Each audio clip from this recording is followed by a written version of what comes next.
Welcome, everybody. I am super excited to have you joining us today to learn about the Biotech Master's program. So I'm the director of the program. I'm also the Associate Dean for Biology Master's Education. So I oversee a few master's programs here in the Division of Biology and Medicine at Brown.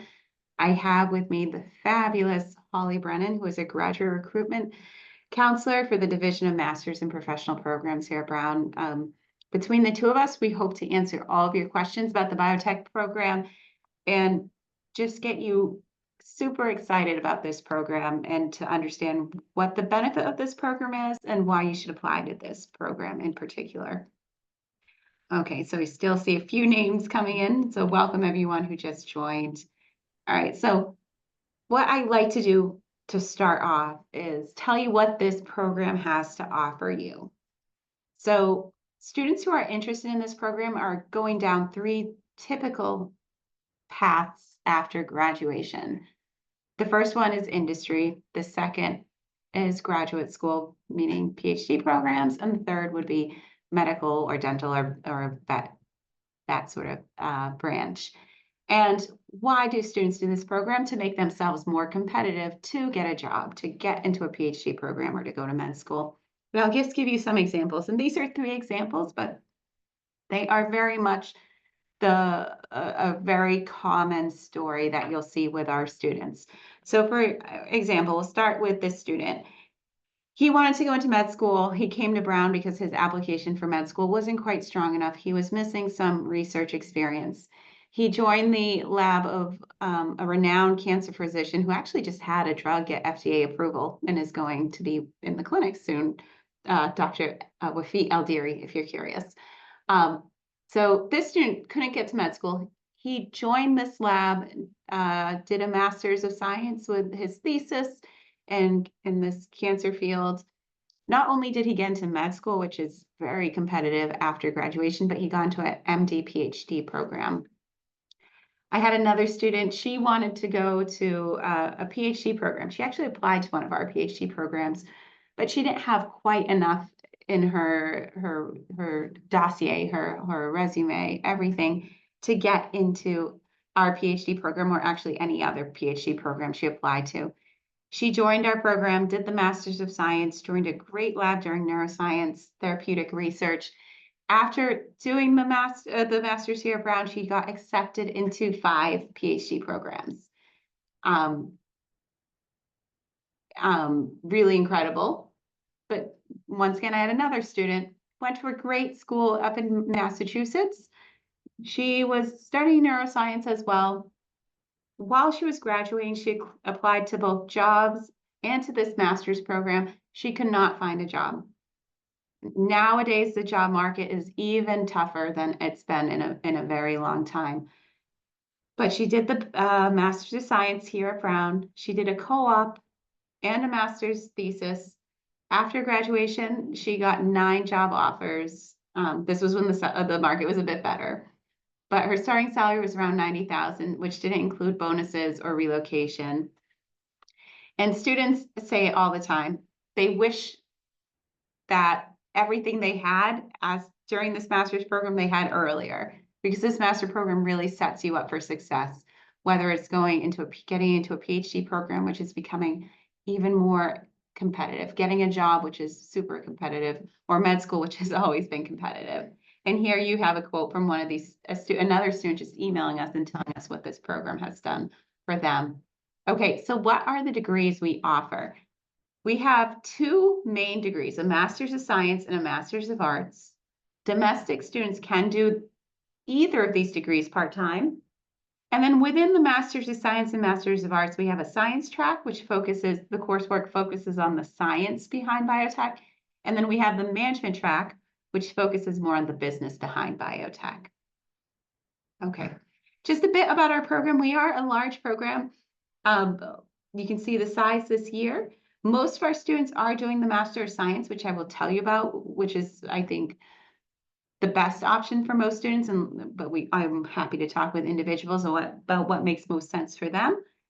And we have over 80 research advisors and growing each year. And I'll tell you what that number means in a bit, what a research advisor is. but just keep in mind on how large that number is. Okay, so you may be wondering, what's the difference between a Master's of Science and a Master's of Arts? Both of them are 8 credits. For our external students, it's a 2-year program, which is flexible, especially for domestic students. But the big difference between these two degrees is the research component and the thesis in the Master of Science versus the Master of Arts, which is just coursework. So, common question, how much does this degree cost? For the master's degree, you're actually paying per credit, which is this year's cost. Tuition goes up slightly, usually every year. And here's the cost, how many credits you're taking gives you the total cost of the degree. We are cheaper than many other universities. We do offer 1/8 merit scholarship to our top candidates. You don't have to submit any extra material. It's all included in your actual application. But as we're reviewing excellent candidates, we do offer some merit scholarships to our students, which is 1/8 tuition, which is 1 credit. Okay, so why Brown? There's lots of master programs out there, especially in biotech. What makes Brown unique is these main things, and I'll talk about each of these things to you, so you can get a bit of knowledge about what our program's about and what we offer. If you don't want to listen, let me tell you in 3 sentences what makes our program unique. You will not find another program that has an industry relevant curriculum, the chance to work in industry and earn a salary, and the chance to do a thesis, research thesis. And that research thesis coupled with that industry experience is like nowhere else you will find. We immerse you in research, as you'll say, and we give you the opportunity to work in industry. And both of those things make you very competitive for getting a job in industry or going to a PhD program or even doing med school. Okay, so I mentioned that our curriculum is something that makes us unique. So Brown has an open curriculum as for undergraduates, and we follow the same pattern for our graduate curriculum. So here's our Master of Science degree, and here's our Master's of Arts. Both of them are 8 credits, if you do the math here. The main difference with the Master's of Science is that 3 of the courses you're taking can be independent study, while the Master's of Arts is just pure coursework. I always push my students towards the Master of Science because that thesis experience is really going to make a difference for your career. Okay, what's nice about this open curriculum is there's so much flexibility. You get to choose what courses you want to take. So we are a large program, but lots of our courses are small and capped around 20 to 30 students. So you really get to know the students in your cohort and in your program. And you get to choose what courses you want. There's no required courses. No one's going to come in and say, Jackie, you're joining the biotech program. You need to take molecular cell biology. You need to take mechanisms of disease. You need to take a statistics class. No, you customize your curriculum and you choose what courses you want to take that fits your interests and what you want to learn. You like small classes? Great. Do you want to go into a big class? Great. There's many different options for courses you can take, and you make your curriculum.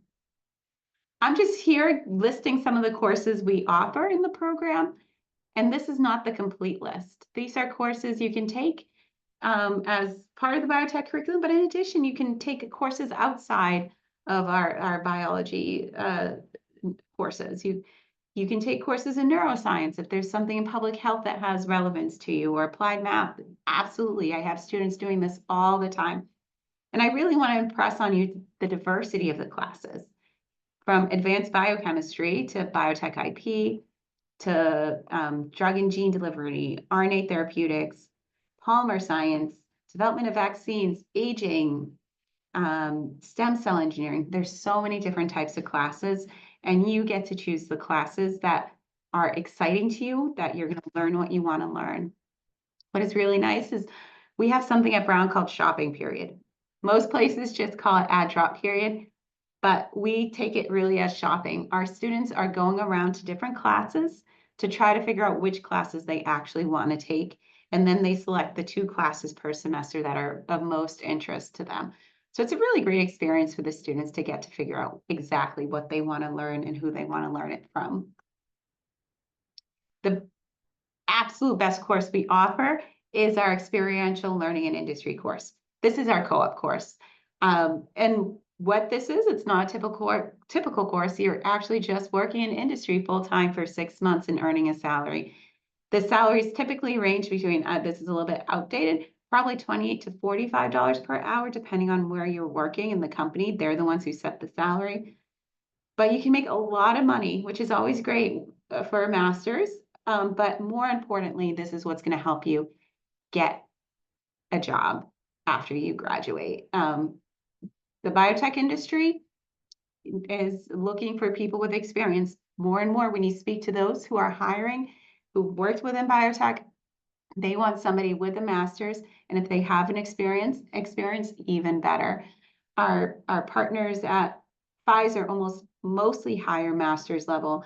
AbbVie is another partner of us who they're looking for master's level as well. So many companies are looking for masters with experience. What's nice about our program is we're building exclusive partnerships. Right now, we have 3 exclusive partnerships with companies that they are creating positions just for you in the biotech program at Brown. So AbbVie, this upcoming spring semester, is giving us 6 positions for our students to apply for, just our biotech students. Pfizer does the same thing. Arthur D. Little does two companies, and Arthur D. Little is consulting, and obviously these two are more of a biopharma and pharma. What's nice about this is your resume is going to get looked at. It's not just going into an HR platform and getting lost, but it's going directly to those who are hiring and looking for talent. So you have good confidence that you actually will get your resume looked at. So these are exclusive partners that we work with, but you can also go and work in other companies. This semester, we have students in Merck, Moderna, in addition to students in Tessera, which has a semi-private relationship with us, and Vertex, etc. So why else Brown? So I told you about the open curriculum and about the valuable industry experience you can get within our co-op course.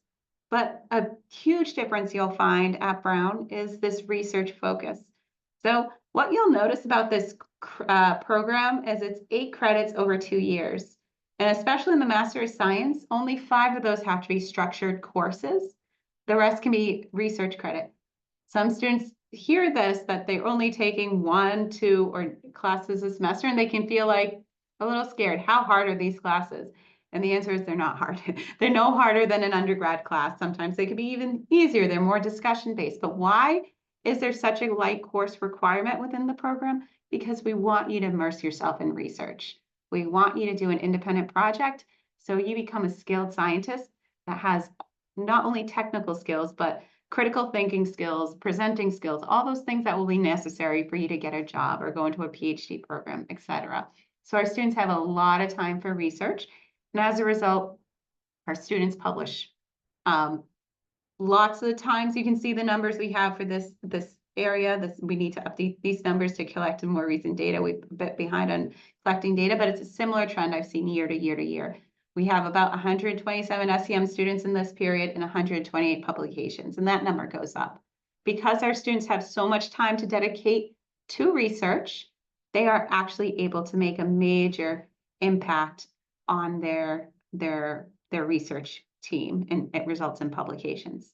Once again, this is super important when you're going to look for going to a PhD program or med school, or if you're just trying to get an industry, because this is currency that helps you to get to where you need to go. What's nice about Brown is our biotech master's program isn't just a single department with, say, 5, 10, 20 faculty. We actually are a program that covers all the departments, all the biology departments at Brown. I think there's 7 biology departments at Brown. And it also covers our affiliated hospitals that are affiliated with our med school. So currently we have over 80 people who've worked with our students over the years, but that number grows every year. Students find different faculty advisors. I think this year we have 4 or 5 new faculty who have joined our program and are working with our new students this year. So what does this mean? You have a lot of flexibility on what you're working with and who you're working with. So our students find a lab that fits their interest and is doing with a person who will be a good mentor for them. So that's what's really nice about that number of faculty advisors. You can work in any area, any topic, any lab, and the sky is the limit with how many people you can work with here at Brown. Okay, a little bit more, what makes Brown such a great place? Really, those first few things I mentioned are like no other, like getting that research experience and that open, flexible curriculum, and working in industry is really going to set you up. But beyond that, we have a really great community here at Brown. Brown is known to be a happy place. I did my PhD at Brown. It was a happy place, and it still is a happy place now. You'll hear from students how faculty treat you like family and care about you, and that you're guided throughout the process. In addition to that, we have lots of fitness facilities at Brown where you can take advantage of that if wellness is a big part of your life. We have many student organizations you can become a member of. We have a biotech student organization that tries to plan regular events for our students to create a sense of community and belonging. And then just a little bit more. Why else the Brown name? What will the Brown name do for you? It gives your degree of recognition. Brown is a Ivy League school that's recognized across the globe, and it helps with, not only do we have a wonderful alumni network that you would have access to, but even more than that, it's going to be like, we're giving you the skills, your degree carries a strong name, and it results in strong placement of our students.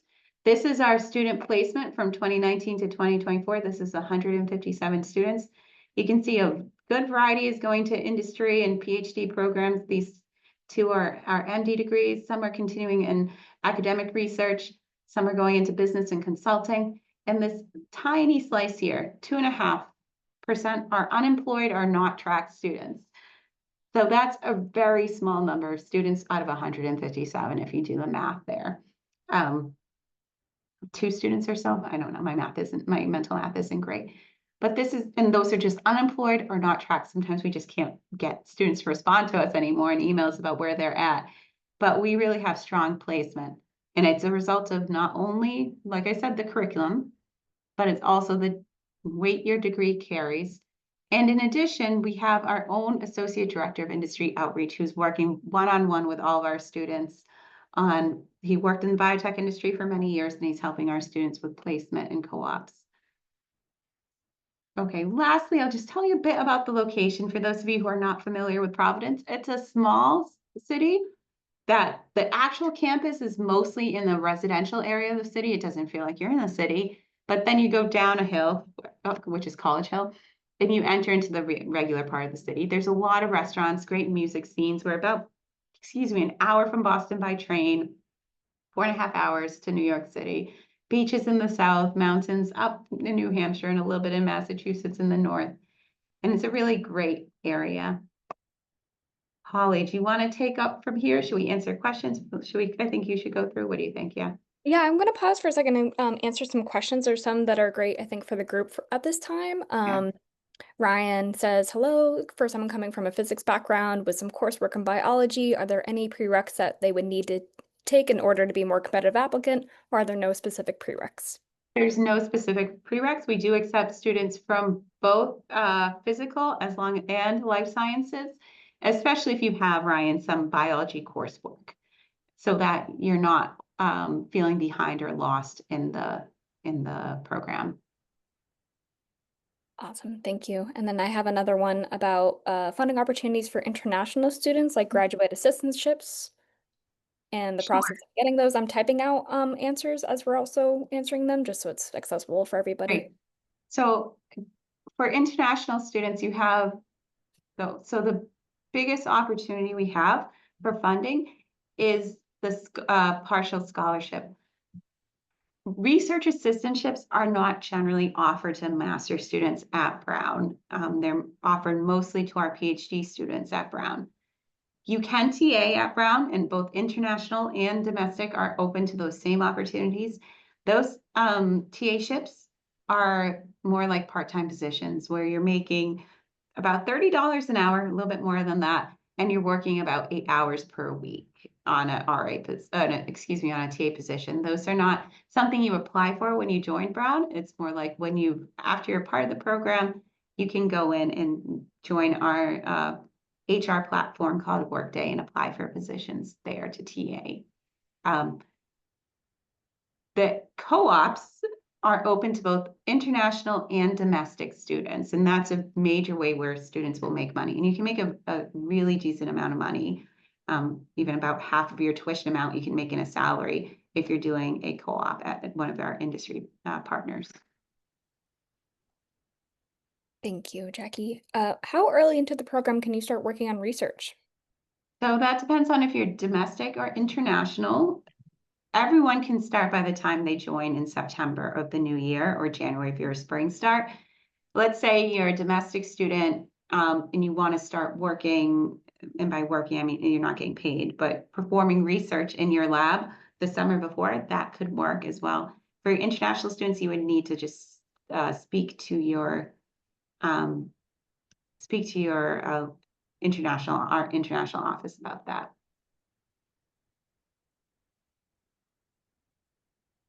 Thank you, Jackie. Mm-hmm. What is and there are just some other kind of common ones that I'm just going to be answering quickly, but is there a set number of applicants you accept per year for fifth-year masters?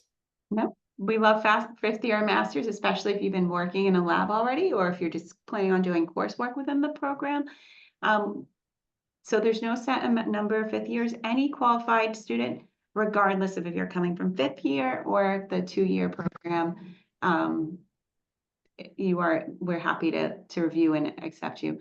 Fifth-year students, or Brown undergrads, if there's more of you on this call, there is a fifth-year tabling event happening. Holly, do you know the date off your top of your head? I'm not sure. There's a November fifth-year 6th. fair, but you can email me. My email's the standard Brown email set up. If you want to talk and set up an appointment. Here, us focusing more on the 2-year curriculum. Fifth-year students, you have the benefit that you get to apply to undergraduate 1,000, 2,000 level classes, which is going to save you about $18,000 to $19,000 on your degree. So definitely, if you're a fifth-year student, if you think a master's may be in your future, apply this year by I think May 15th is the deadline. Holly, I'm sure knows it better than I do. And you can even defer within the fifth-year program. So definitely fifth years. If this is something you think you might want to do, you should apply. It's a big benefit if you're a fifth-year master's. Thank you, Jackie. Roughly how competitive is the program to get into? How many applications do we get versus positions available? Of course, we don't really share admissions data since that varies widely per cohort and also every year. But if you want to answer the first half of that question, Jackie. We get a lot of applications because we pull not only from direct master's applications, but also from students who apply to one of our 4 or 5 PhD programs who are also interested in the master's. I always just say it is competitive, but we're really excited about having strong applicants in the program. Those who have done well in undergraduate, who have some research experience, is always a plus. So if you are interested, my advice is always apply earlier than later so that we don't end up missing your opportunity. Thank you. Mm-hmm. And a few questions about, well, I think this is great for the group. Does this count as a professional program? I wonder because, as I understand, this program is primarily self-funded, and for loan scholarship purposes, professional school is quote unquote better. Thanks. I think there's a little confusion about being under the division of professional master's programs. Oh, yeah, we're not considered a professional master's. We do have a part-time track for those who are working in industry. What's nice about that, if you are working in industry and you want to do this master's, sometimes you can get your company to pay for it. And what's nice about that is you can take 1 credit per semester, which is part-time in this program. You don't fall less than part-time, and you can get a large tuition reimbursement if you are working in industry and your company can pay for it, and you can sort of pace your program to fit that lifestyle. In terms of funding professional versus not, I can only tell you about this program and what we offer for funding opportunities, which I've already discussed, and you can see on our FAQ page. Thank you. Yes, I am going to put the FAQ page in the chat in just a second here. Um, Jasmine here says she's wondering if we can hear more about the process of matching with research advisors or labs. Thank you for your time. This has already been extremely helpful. You are very welcome, Jasmine. I like that.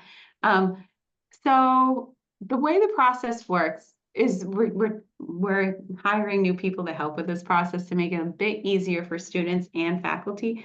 But there's lots of students who join each year. It'll be about, I think, about 75 new students next year. 75 to 80 is our target admissions class.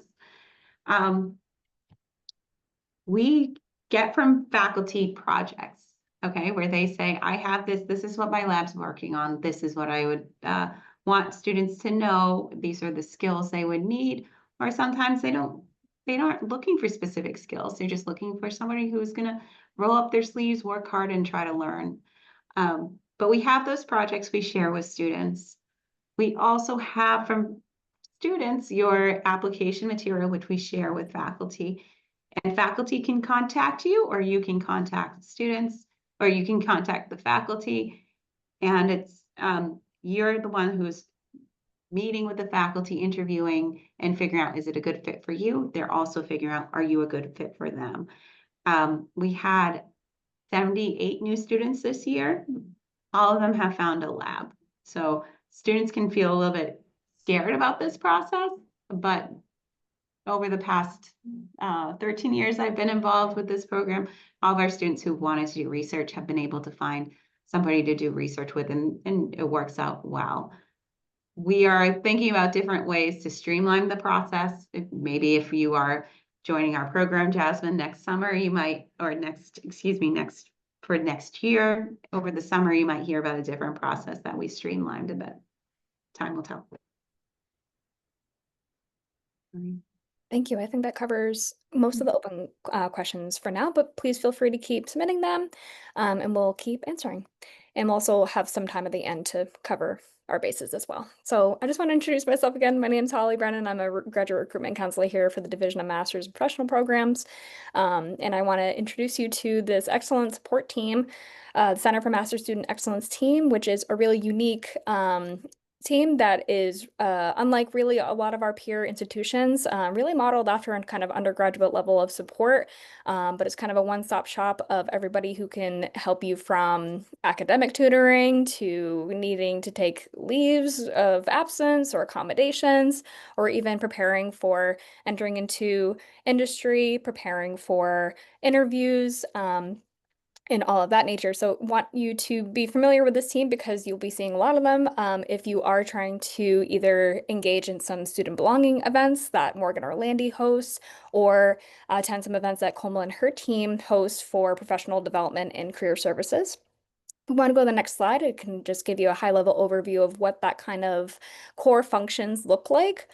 So Jackie had mentioned, the abundance of support that you have by being in the program means that this might be just kind of the cherry on top of the cake, or even more than you need.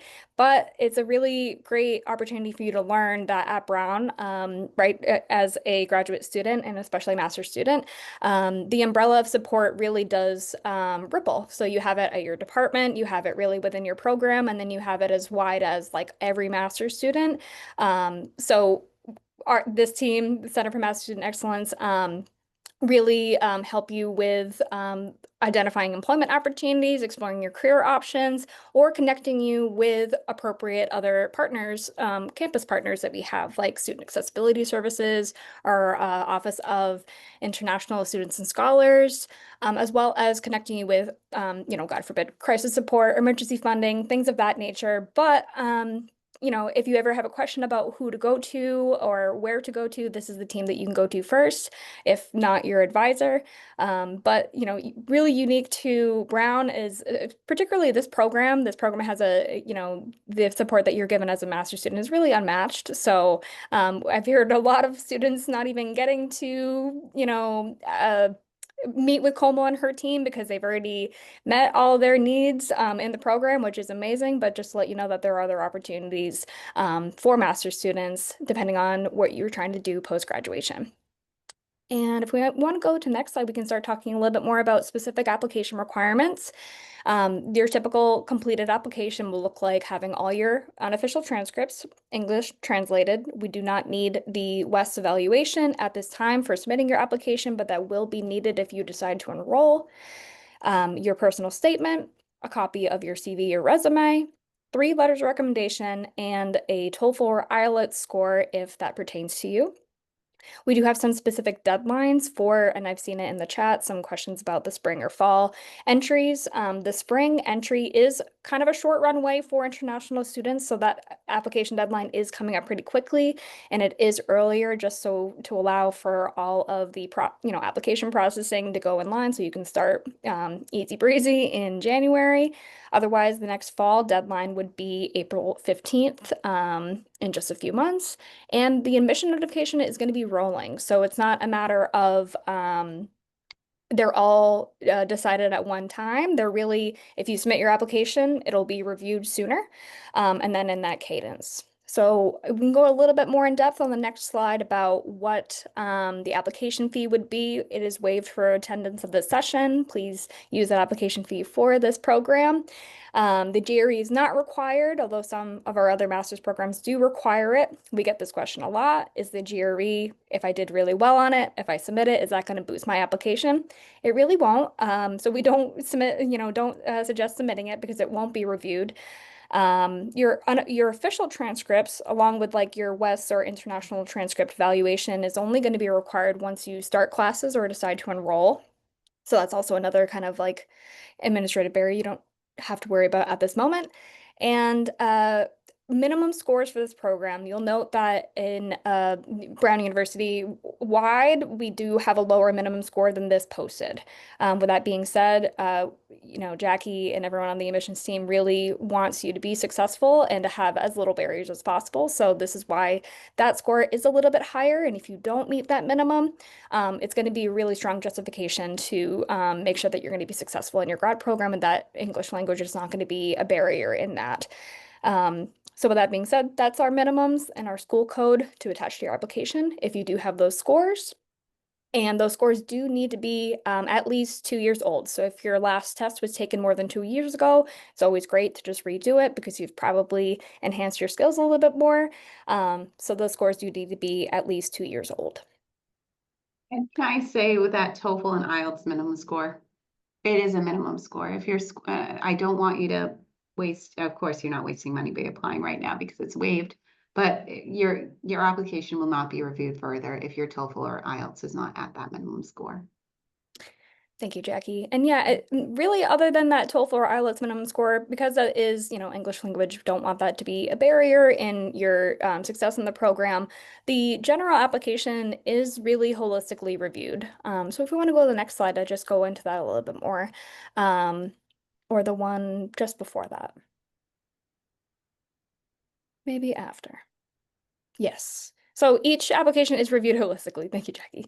I had switched the format in my mind. But what does that mean? It really means that there's no perfect applicant. There's no perfect application. You can have a 4.0 GPA and your letters of recommendation could be like, they were a joy to have in class. And that's just not strong enough. We really want someone who has clearly made great relationships with professors, with other research assistants within their organization if they have work experience. That being said, no minimum GPA, but under 3.0 is going to be a lot like that TOEFL minimum score. It shows that if you don't meet that minimum, then there needs to be more strong justification on how you can be, how you've either noted that your GPA is lower or that you have worked on your skills and other opportunities to kind of boost your academic performance. There is an opportunity to explain that in your personal statement. We don't want that to be your entire personal statement, especially if you're on the lower academic end, but also want to be gracious towards people who have had maybe not the easiest academic experience, but can clearly speak to that, show that they've improved, show that they can be competitive in a graduate level program. So if we want to go to the previous slide, we get a lot of comment. Can I make a comment on the yeah, GPH, if you don't please. mind?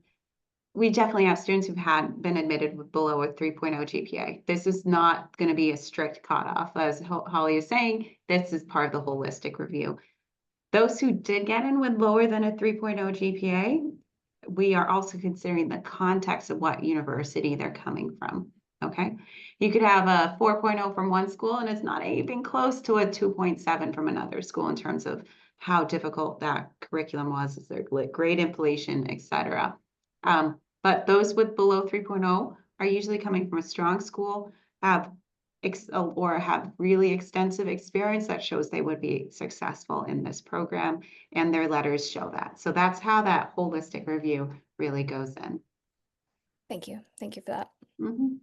And as far as your personal statement is concerned, it's definitely more specific to this program. So your personal statement isn't just kind of a talking about your life, talking about all the things that you want to accomplish. It really is more particular to being at Brown, being in this particular program, how your past academic and professional experiences have prepared you to succeed, and tying that all together in a narrative in your own words. It's not just a revision of your resume. It's really the only opportunity, because there's no interviews for this kind of program for admission. It's the only opportunity to speak about your experience in your own words. We obviously, ask that you don't use AI or ChatGPT to kind of formulate this, really in your own words, trying to talk about your goals as a professional and as a person, and how this program really fits in helping you achieve those. As far as letters of recommendation are concerned, I spoke about this really briefly, but many students are coming straight out of undergraduate. So the assumption is that most of your recommendations are going to be either course, research instructors, or really from academia. Of course, we do have students who enter the workforce a little bit past graduation, and so you might not have you might have a stronger professional letter recommendation versus kind of a vague or neutral third letter recommendation from an advisor that you had maybe 10 years ago. The focus is really having more of a strong application and strong relationships and people who can speak about your background and strengths in a way that shows that you've built a strong relationship with them. So we get that question a lot. Happy to reiterate that. But since we do have a fifth year applicant or prospective student in the chat, just want to kindly remind you that your third letter recommendation is waived by being a Brown undergraduate, as well as your application fee in general. So depending on when you want to apply, that is a slight different timeline. Your application fee and third letter recommendation is always waived.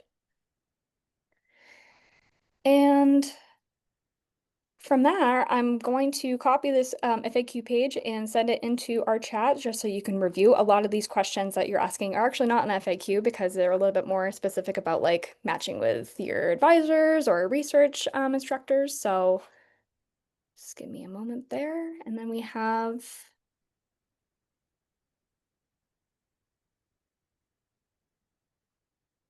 some questions. Is there any advice on international students applying to this program in terms of translating our university transcripts? I'm not sure how to translate our English grading system at university to the US system. So we have basically a GPA converter calculator for that. As far as just the translation, you should be able to do that through one of the aforementioned platforms. With that being said, it might be cheaper to just do the WES evaluation as well as the translation versus having to do it at two different points, but that is completely up to you. It does need to be translated though. So as far as the grading system, we have the processes to kind of determine that based on a different, grading system, since a lot of our applicants are not from the United States, so we're familiar with that. But as far as the translation is concerned, you should be able to do that through one of those previous platforms.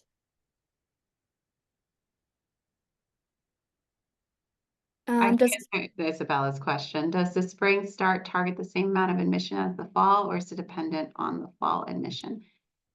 So the spring admission is interesting. We don't advertise it as heavily. It's a much smaller cohort. And really that spring cohort is we're looking for students who are looking to start early who meet the qualifications for the program. So it's a big answer. It's a smaller cohort. There's not necessarily a target. It's more of, does that student hit the admissions criteria for the program? So Usually it's about 6 students, 10 students at most coming in the spring. Of course, you get integrated in the program right away. We do orientation, all that good stuff. Yes, thank you, Jackie. And especially, it's good to note that as far as like your spring start, you will have like a program orientation, but you would not be able to take advantage of the all student orientation that all students engage in for a fall start. So that's like a huge community building, networking kind of event, and also just jumpstart into your program here. So as much as you might have a little bit of an introduction there with the program, if you were looking for kind of a more traditional start, the fall is more popular in that way, and also kind of matches more with like an undergraduate student finishing their studies and then trying to start a graduate program.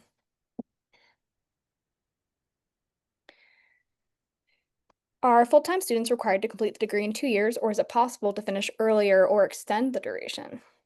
So for domestic students, you can do what you want. You can do earlier, you can do longer. I always will talk to students about domestic students about why do you want to finish earlier? What's your goal? Are you going to get there by finishing earlier? Yes or no?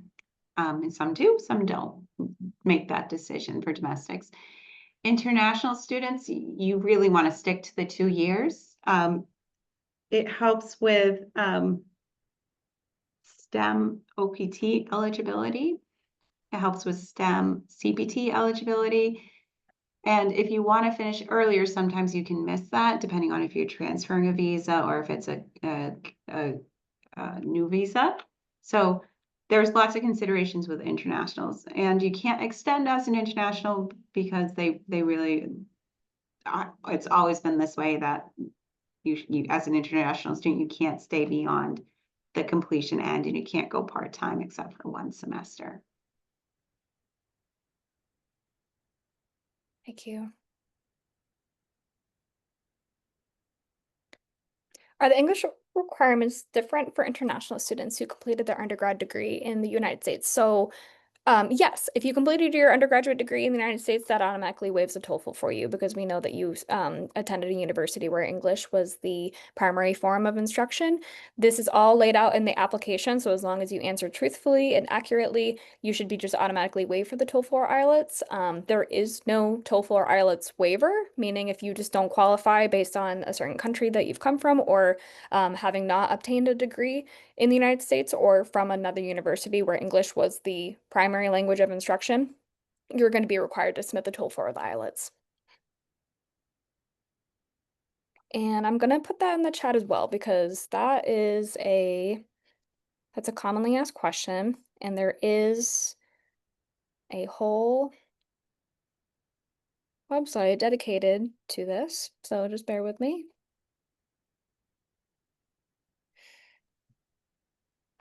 So and as you work on that, I will answer another question. Are there opportunities for full funding for such as assistantships?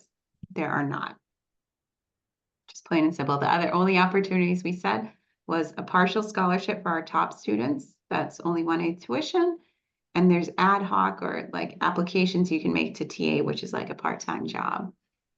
And so that was one of the questions. And another one, as you're putting in, there's a question about, is the West evaluated transcript required for international students at the point of application? Holly answered that. She said, no, it's only if you are granted admission. It's, is there priority given to students who submit for the fall deadline before other students who submit closer to the deadline? The biggest difference is if we are growing in the number of applications we're getting. We only have a certain capacity. Our program is growing in general because it is so successful and it's really helping replacing students, and you're doing a great job. So our program is growing, but we're also getting more applications. So it doesn't hurt to, it's better to apply early in case we do have spots filling up. But if you're applying towards the end, we still do leave spots for really talented students that we want to admit to the program, even if they're applying later. So yes, it can help. Are you not going to get in if you apply at the deadline? No, we have lots of students who apply at the deadline who still get admission. Okay. As applications are rolling, what is the rough timing that applicants can expect to hear back from since there is no interview? Okay, so I would say a month to 2 months, depending on when you applied. We do batches of applications, and once that application is completed, sometimes we have a lot of them and we're just trying to get them all through. But I would say a month and a half is our goal with it. And it's because there are different rounds of review that go through that application.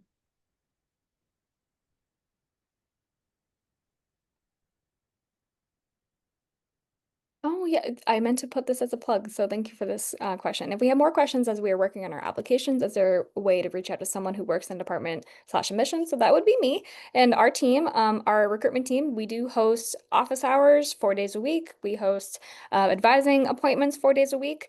What that looks like, and I'll put that in the chat as well. Just bear with me as I'm copying and pasting some things. You can sign up for an appointment to talk about completing your application, or also join office hours, which functions more like a community chat room where other people are asking questions of the same nature, but you can also see what other people are asking and get a sense for that as well. I would recommend, especially if it's more particular to a program, leaning on the advising sessions, because that's really more of a one-on-one video call. You don't need to be on video, but it is like a call. So I will put our master's events calendar up there, where you can also see some of our team's webinars that talk more broadly about belonging at Brown, community centers, offices, inviting some panelists from our partners to talk about the work that they do and how they support master students. So I would really recommend looking at that calendar, and you might see some no appointments really at this point past January. But for this time, you can really find a pretty quick appointment between now and December. There's a question: if you applied in this spring and don't get in, can you apply again in the fall? I would ask you to think very carefully what's going to change in your application over those 3 months or so. And if the answer is nothing, I would not recommend reapplying. Does a deferral system exist for the program? For example, if offered fall 26, would you be able to start fall 27? Yes, you can. We offer for not domestic, for fifth year students, you can defer up to 2 years. You can defer for 1 year if you're not a fifth year student. Just want to kindly remind that the deferral system, you do have to submit your enrollment deposit. So you have to submit your enrollment deposit basically to save your seat, and then you'll be asked to submit another one upon the semester that you hope to enter. That all is applied to your account, so it's not like an extra fee. It's not a penalization at all. It's just a matter of trying to secure your spot in class. Yes, the question for can a recommendation letter be submitted shortly after the application deadline? It can be shortly after. And by shortly after, I'd say for this coming spring, I would say within a week. For the fall, there's a little bit more time, but I would say no more than a week in general is what you would want to look for. Just ask your letter writers early. Give them, and I know if you're applying for January start, that we are very close to that time, but just ask early as best as you can. There have been times too that students are not aware of how that notification is going to land in their inbox. So basically, it will come from Brown saying you've been selected to submit a letter of recommendation on behalf of this applicant. And sometimes, depending on, especially for some reason in public schools, we've seen some of our emails end up in the junk mailbox. So yes, ask your recommenders early, and also keep in contact with them. So obviously, your recommenders are probably teachers still, professors in classes, having other coursework. So your application is not the only priority on their docket. But yeah, be your own best advocate, keep in contact with your recommenders, and just, kindly remind them without pestering them, because we all have a lot. How early? Yeah. Um, I'll let you answer that, Jackie, because that's kind of depends on your kind of objective. Yeah, if you are a student right now your application would be strong and you're not waiting for your fall semester grades, you can apply now. We won't start reviewing for the fall until January, though. So keep that in mind too. So when I'm saying apply early, we're not going to start reviewing for fall until January. How about this one, Holly? Do you know the answer for this one? From Yes, Ryan? you get an email when you'll get an email frankly when your application is consistently missing materials. So you'll have like an automated kind of system showing you what parts of your application are missing, and you will get a email when your recommenders have uploaded the letter to the portal. And you can also check that status on your own by your own login. Any last questions? We still have a bit of time before the hour is up if there are more questions. And just a kind of reminder about the application fee waiver, it does take just a business day for our process to kind of like catch up with that. So you're not going to see an automatic email or anything of that nature.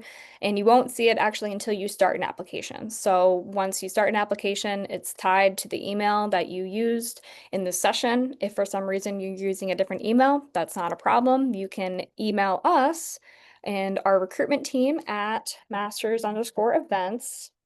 And Mich- So we're trying to lessen the load on the master's admissions. If you do have questions about particular application requirements, such as that, you'll be talking to masters_admissions. But masters_events is going to be more for your application fee waiver. So if your Sorry about application fee, that. totally fine, Jackie. If you don't see that after a day, then definitely email us.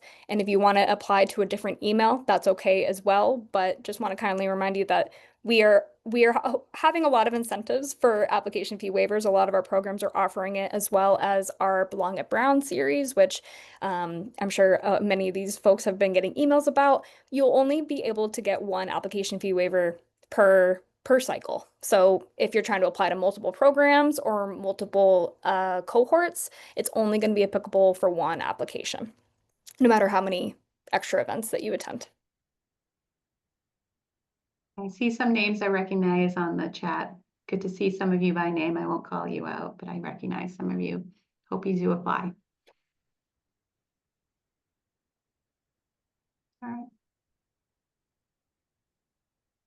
We can probably finish with this question. I'm sorry if I answered this earlier, but what makes a good candidate? I can answer that. We are looking for signs that you'll be successful in this biotech master's program. We don't want to bring students in who are going to come in and not do well. That's you're paying money, you're not doing well. It's a nightmare, right? That's not good for anybody. So we're looking for signs that you'll do well. And it's based on looking at you as a whole candidate. How did you do in your undergraduate coursework?